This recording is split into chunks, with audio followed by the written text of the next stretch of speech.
असद उमर साहब, क्या आपको इमरान खान ने कोई पैगाम वो तारीख आगे लग गई ना, वो खान साहब जो है उनकी नहीं, खान साहब था जो शामिल तफ्तीश अभी उन्होंने होना उसके लिए देखा सब नाराज क्या मिल रही है आप लोगों की? कोई नाराज सर सुनने में आ रहा है बड़ी नाराज। सर मुलाकात हो गई खान साहब से?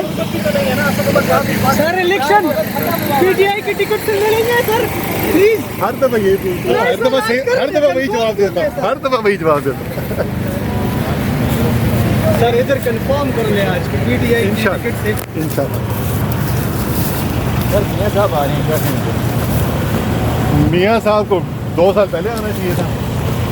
मियाँ साहब तो दवाई लेने गए थे 2 साल। असद उमर साहब, जो IMF से जल्द आना चाहिए। IMF से जो हुकूमत को रिलीफ मिला, इस हवाले से आप क्या कहेंगे? किस हद तक ये हुकूमत के लिए सूदमंद होगा? जो सूरत हाल पैदा हो गई थी IMF के मुआहदे के बगैर गुजारा कोई नहीं था, तो उस हद तक तो ठीक है, लेकिन IMF के मुआहदे से मईशत नहीं ठीक होगी। उसके लिए हुकूमत को कुछ कारकर्दगी दिखानी पड़ेगी, जो पिछले 15 महीने में तो हमें नहीं नज़र आई है। जिस तरीके से मईशत का इंजर पिंजर ढीला किया है, पाकिस्तान की तारीख में नहीं हुआ। जिस तरीके से पाकिस्तान के अवाम के ऊपर महंगाई का बोझ डाला गया है, ऐसा कभी पहले नहीं देखने को मिला।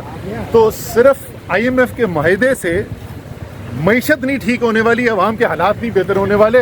उसके लिए कोई ऐसे लोग चाहिए होंगे जिनको को काम करना आता है। अच्छा असद उमर साहब, ये बता दें कि IMF 12 अगस्त को हुकूमत की मुद्दत ख़त्म हो रही है, तो IMF से क्या इसको हुकूमत को बेनिफिट मिलेगा रिलीफ पैकेज मिलने से?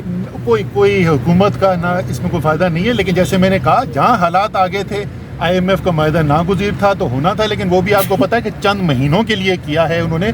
उनको भी नज़र आ रहा है एक हुकूमत जिसका वक्त ख़त्म होने वाला है, उसके साथ तवीलुल मुद्दत मुआहदा करने का फ़ायदा कोई नहीं है। शुक्रिया।